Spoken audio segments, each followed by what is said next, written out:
작년 9월 초 대전 유성구의 한 음식점 앞에 갑자기 많은 포스트잇이 붙기 시작했습니다. 내용들은 한결같이 그 식당 주인을 꾸짖는 내용이었습니다. 당신이 사람이냐? 죽은 사람을 돌려내라. 오늘부터는 다리 뻗고 잠들 수 없을 거다. 이런 내용들이었죠. 온라인상에서도 이 식당에 대한 별점 테러가 이어졌습니다.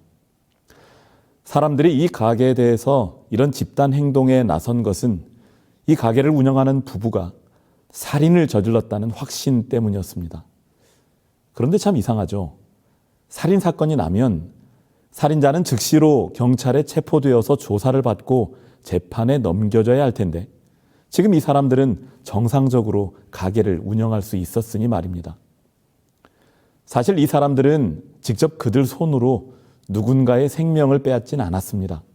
하지만 그들의 행동, 악성 민원 때문에 한 초등학교 선생님이 스스로 생을 마감하는 일이 있었고 이 사연이 알려지면서 사람들은 그 죽음의 원인을 제공한 이 음식점 주인 부부를 살인자라고 생각하기 시작했던 것입니다.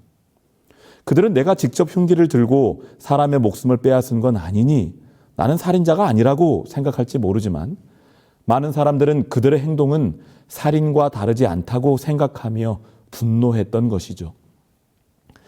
사실 우리는 살인이라는 단어와 전혀 상관없이 살아가고 있는 것처럼 보입니다. TV 뉴스의 한 장면에 등장하는 살인자들의 모습은 우리와 전혀 다른 세상의 사람들처럼 생각되기도 하죠. 하지만 우리의 생각이 과연 직접 내 손으로 다른 사람의 목숨을 빼앗는 행동만이 살인인가라는 질문에 닿게 되면 생각이 복잡해집니다. 사람들은 흉기를 들고 다른 사람의 목숨을 빼앗은 사람을 향해 살인자라고 말합니다.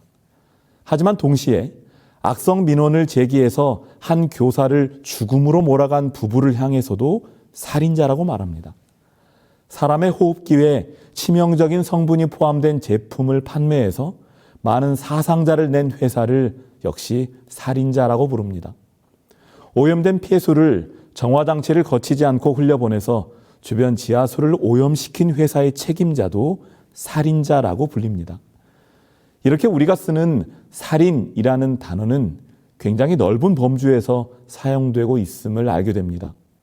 살인의 범위가 어디까지인가라는 질문이 생겨나는 건 자연스러운 흐름일 것입니다. 이런 관점으로 십계명의 6번째 말씀, 살인하지 말라라는 말씀을 대할 때 우리는 조금은 다른 느낌으로 이 말씀을 읽을 수 있게 됩니다. 우리와는 전혀 상관없는 것으로 여겨졌던 이 말씀이 과연 나와는 전혀 상관없는 말씀인가라는 생각에 이르게 되는 것이죠.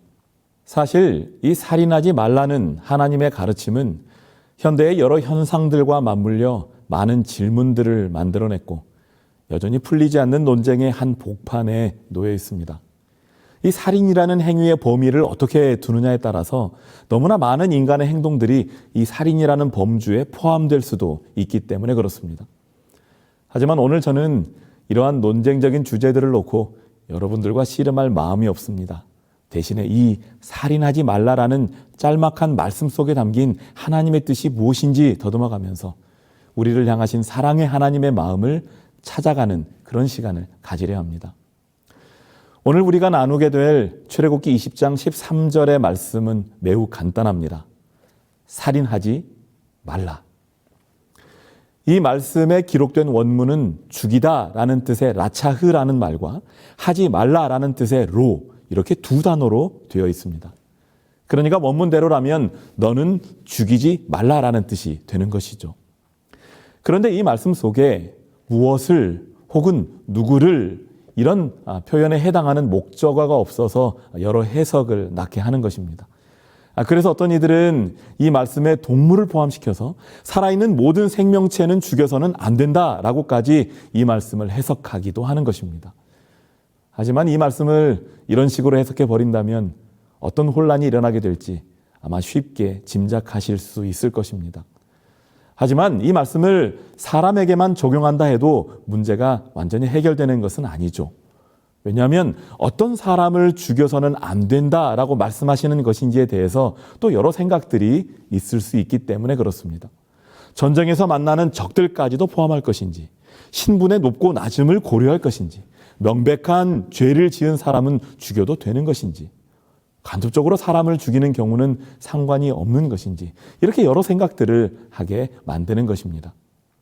그렇기 때문에 이 말씀을 제대로 이해하기 위해서는 이 죽이다라는 뜻으로 사용된 라차흐라는 단어가 가진 의미를 잘 살펴볼 필요가 있다는 것이죠.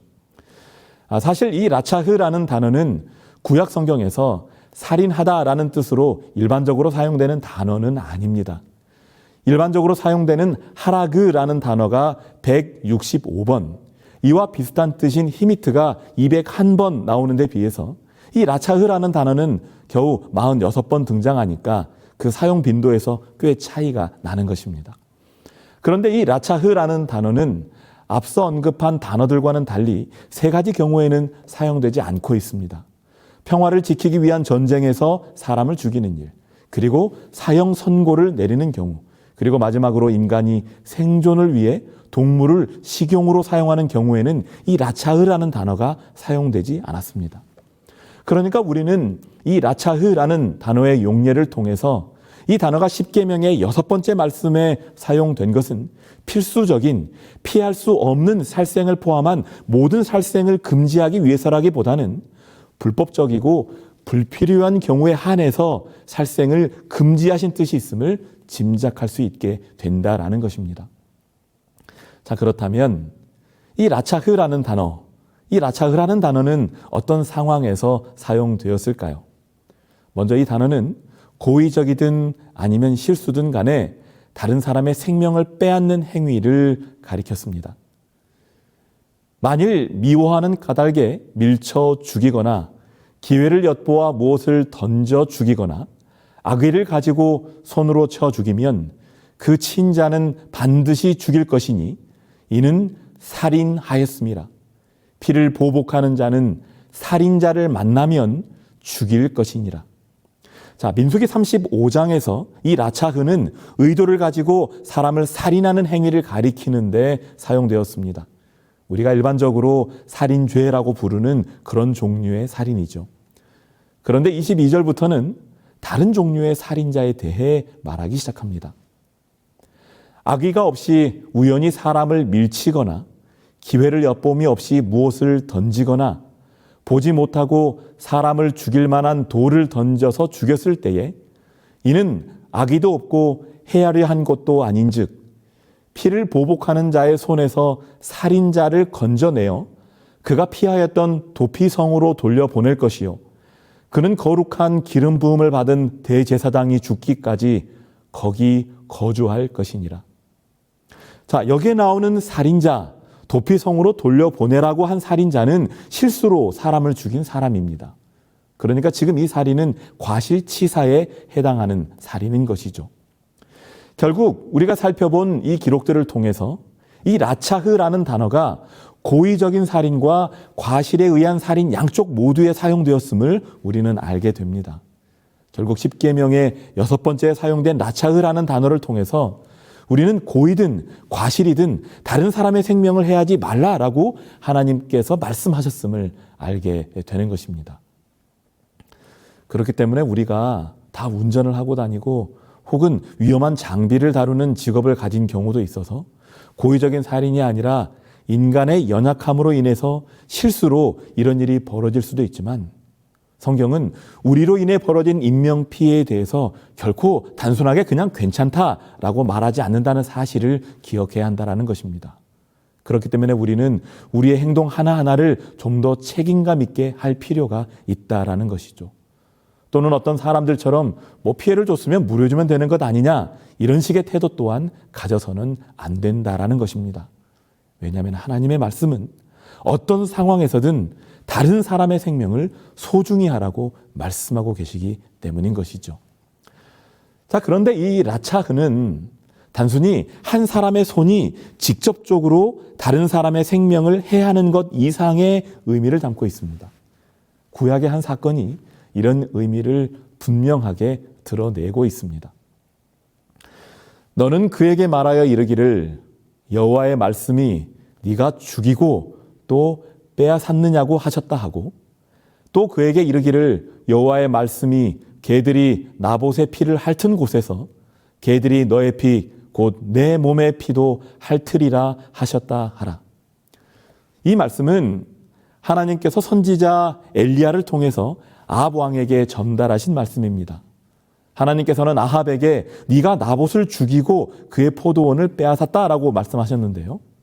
사실 생각해보면 아합은 나봇에게 직접적으로 손을 대지 않았습니다. 이 일을 주도적으로 계획한 것은 그의 아내 이세벨이었고, 이세벨 역시도 장로들을 통해서 거짓 증인을 세워 하나님과 왕을 저주했다는 죄목을 지금 그 사람에게 덮어씌워서 표면적으로는 재판을 거쳐서 나봇에게 사형을 집행하도록 했어요. 그러니까 드러난 것만 놓고 보면 아합도 이세벨도 직접적으로는 살인에 가담하지 않은 것처럼 보이는 것입니다.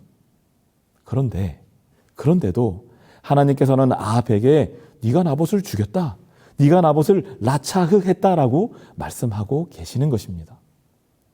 왜 그렇습니까? 당시의 권력자로서 자신의 힘을 바탕으로 이 일을 실제로 주도한 사람이 바로 아합 왕이었기 때문에 그렇습니다. 사실 이런 일은 정치가 존재하는 모든 나라에서 너무나도 흔하게 일어나는 일이지만 하나님께서는 이런 종류의 일까지도 살인이라고 규정하신다라는 것입니다. 그런데 이 라차흐가 이런 간접 살인보다도 더 넓은 범위에 적용된 예를 우리는 또한 성경에서 찾아볼 수 있습니다.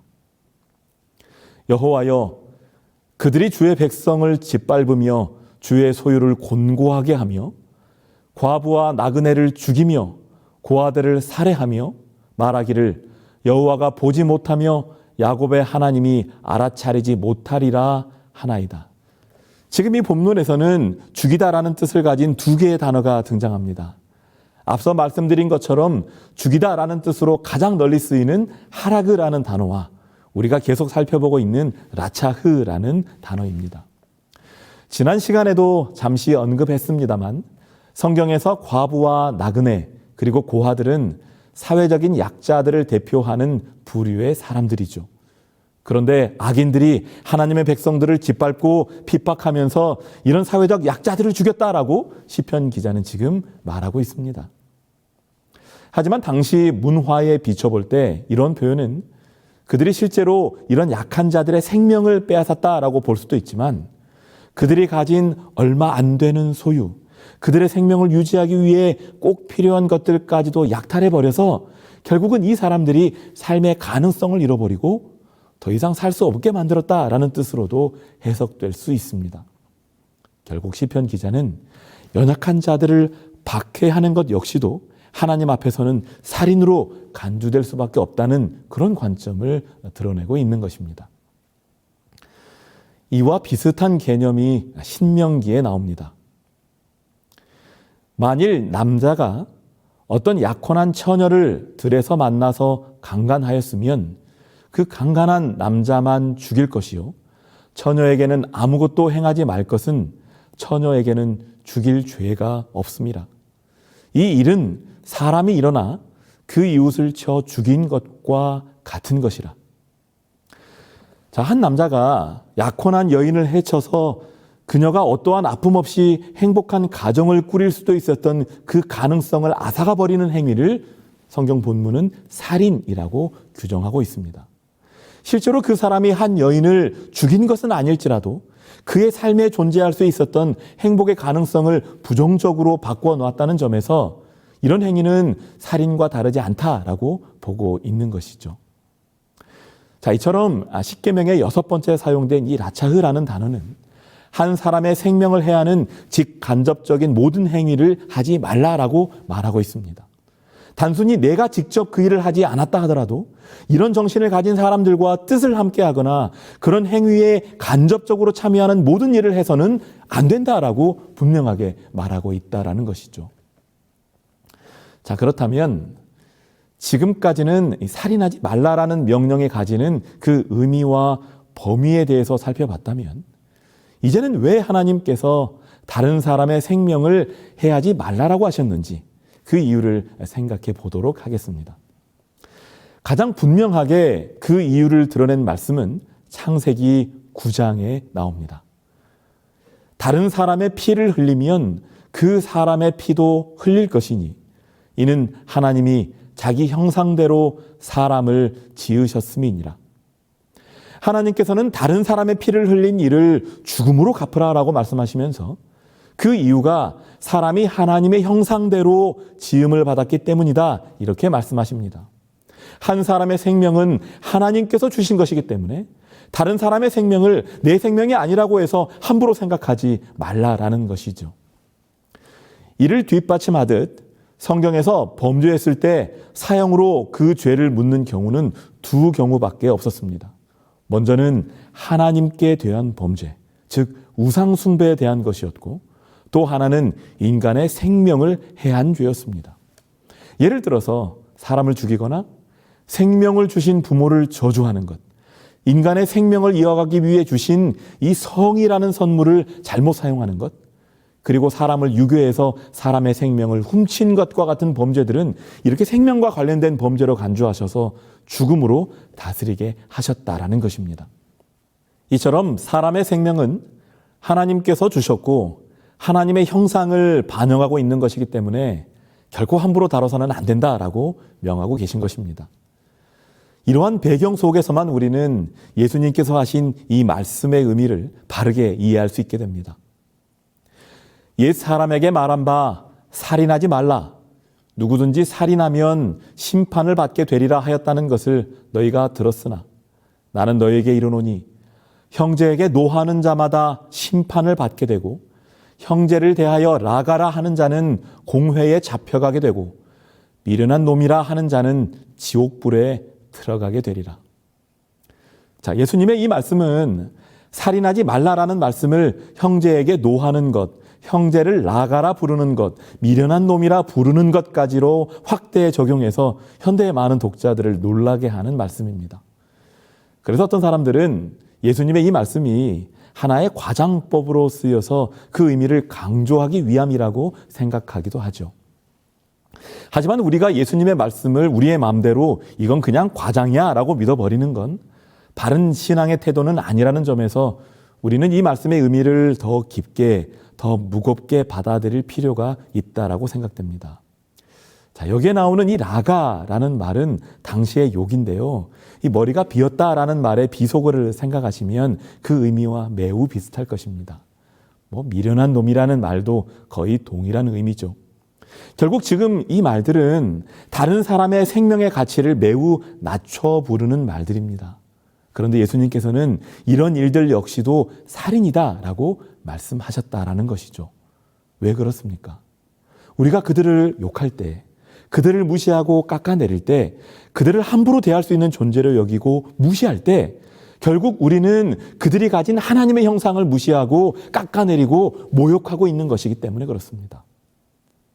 이처럼 언뜻 생각하면 우리는 살인하지 말라는 말씀과 전혀 상관없는 삶을 살고 있는 것처럼 보이죠. 하지만 정말 예수님의 눈에 과연 우리는 이 명령과 전혀 상관없는 사람이라고 말할 수 있을까요? 마치 이런 우리의 마음을 아시는 것처럼 예수님께서는 방금 읽은 이 말씀 바로 뒤에 이런 호소를 덧붙이고 계십니다. 그러므로 예물을 제단에 드리려다가 거기서 너의 형제에게 원망 들을 만한 일이 있는 것이 생각나거든 예물을 제단 앞에 두고 먼저 가서 형제와 화목하고 그 후에 와서 예물을 드리라. 주님께서는 말씀하십니다. 너희가 하나님의 형상인 형제를 진심으로 사랑하고 그들의 생명을 귀하게 생각하지 않는다면 너희는 나를 진정으로 섬길 수 없고 너희가 만약 몸은 예배하고 있다고 해도 영과 진리로 드려야 될 참 예배는 이루어질 수 없으므로 먼저 형제의 마음속에 있는 상처를 그 아픔을 치유하고 다시 하나님께로 돌아와 예배하라 이렇게 말씀하고 계시는 것입니다. 여러분 그렇기 때문에 우리는 단순히 내가 형제의 생명을 해하지 않았다는 수준에서 만족해서는 안 되는 것입니다. 그의 마음을, 그의 생명을 인정하고 형제에게 유익을 끼치는 모습으로 살아야 한다라는 것입니다. 하지만 하나님께서 요구하시는 6번째 계명의 참 의미는 그 이상의 것입니다. 사도 요한의 이 말씀이 그 사실을 가르쳐주고 있습니다. 그 형제를 미워하는 자마다 살인하는 자니 살인하는 자마다 영생이 그 속에 거하지 아니하는 것을 너희가 아는 바라. 그가 우리를 위하여 목숨을 버리셨으니 우리가 이로써 사랑을 알고 우리도 형제들을 위하여 목숨을 버리는 것이 마땅하니라. 사도 요한은 우리가 단순히 살인하지 않는 것을 넘어서서 이제는 형제들을 위하여 자신의 목숨을 죽이는 사랑으로 나아가야 한다라고 말합니다. 왜냐하면 우리의 모본이신 예수님께서 바로 우리를 위하여 목숨을 버리셨기 때문입니다. 결국 예수님께서 보여주신 그 사랑은 살인하지 말라라는 6번째 계명이 단순히 살인을 금하는 수동적인 차원에 머무르지 않고 형제를 위하여 나를 죽게 하는 적극적인 사랑의 실천으로 드러나야 함을 보여주고 있는 것입니다. 결국 하나님의 자녀들은 죽이지 않는 것을 넘어서 죽어주는 자가 되어야 한다는 것이 십계명을 주신 하나님의 마음속에, 그리고 이 십계명을 자신의 삶으로 보여주신 예수님의 마음속에 있었던 이 계명의 참 뜻이라는 것입니다. 그래서 마틴 루터는 이 6번째 계명을 다음과 같이 설명했던 것이죠. 어떤 사람이 실제로 악한 일을 한 경우뿐만 아니라 이웃에게 선행을 베풀지 못하거나 기회가 있음에도 이웃이 육체적 피해나 상해를 입지 않도록 지키고 보호하고 예방하지 못할 경우 그는 이 계명을 어긴 것입니다. 결국 십계명의 6번째 말씀은 단순한 금지의 규정이 아니라 적극적으로 선을 행하라는 하나님의 뜻을 담고 있는 것이죠. 이런 6번째 계명의 의미를 실천한 한 사람의 이야기를 마지막으로 소개하고 말씀을 마치겠습니다. 29살의 한상훈 씨가 바로 그분인데요. 영상으로 만나보겠습니다. 길게 뻗은 사다리가 연기를 뚫고 불이 난 아파트 15층에 다다릅니다.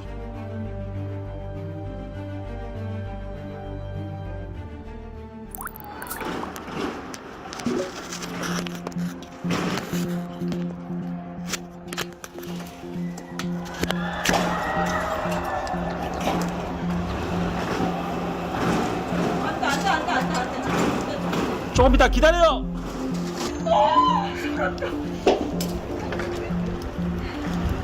구할 수 있는 사람이 저밖에 없으니까 12층은 저도 이제 감당 가능한 층수니까 이제 내가 구해야 되겠다 이 생각하고 긴급하게 올렸죠. 진짜 고마워요.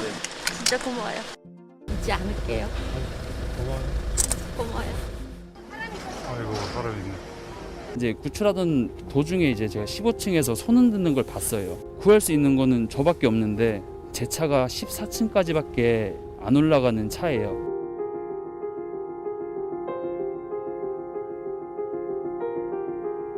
리미티드 스위치라고 이거를 해제를 하면은 계속 올라가게 아마 돼 있을 거예요. 스위치가 풀렸으니까. 그래가지고 15층까지 뽑을 수 있었어요. 얼마나 불안해 좋다. 아이고 사람 있네. 실루엣이 보이는 거예요. 2명이 타더라고요. 다행이다. 있었구나. 다행이다.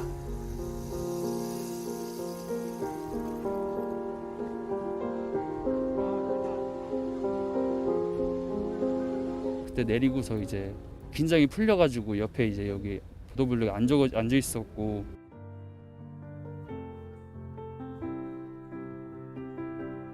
죄송했죠. 창밖으로 그냥 손짓만 하셨었으면은 충분히 구할 수 있었는데 제가 못 구해드려가지고 너무 죄송하더라고요.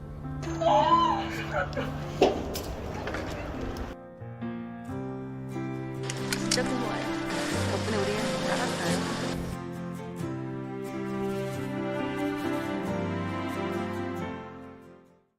영상 속에 등장하는 이 청년은 최선을 다해 사람들을 구했음에도 내가 그들을 더 구하지 못해서 미안한 마음이다 라고 이야기했습니다. 이 청년이 하나님을 믿는 사람인지 아닌지는 알려지지 않았지만 저는 하나님께서 그 순간에 그를 창조하실 때 넣어주신 마음의 법을 사용하셔서 놀라운 일을 이루셨다라고 믿습니다. 왜냐하면 바로 그 마음이 바로 예수님의 마음이기 때문에 그렇습니다. 자신을 버려서 우리를 구원하셨음에도 더 주지 못해 안타까워하시는 바로 그 마음, 우리의 생명을 위해 모든 것을 주셨음에도 지금도 우리의 구원을 위해 일하시는 예수님, 바로 우리 예수님의 마음이 이런 것이기 때문에 그렇습니다. 10계명의 6번째 계명은 이런 주님의 마음을 우리에게 보여주면서 우리를 향하여 너희도 예수님의 마음으로 형제들의 생명을 위해 일하라고 초청하고 있습니다. 오늘 함께 말씀을 나눈 우리 모두가 이런 주님의 마음으로 내 주위의 사람들을, 이 세상을 대할 수 있게 되기를 간절히 바라면서 오늘의 말씀을 마치겠습니다.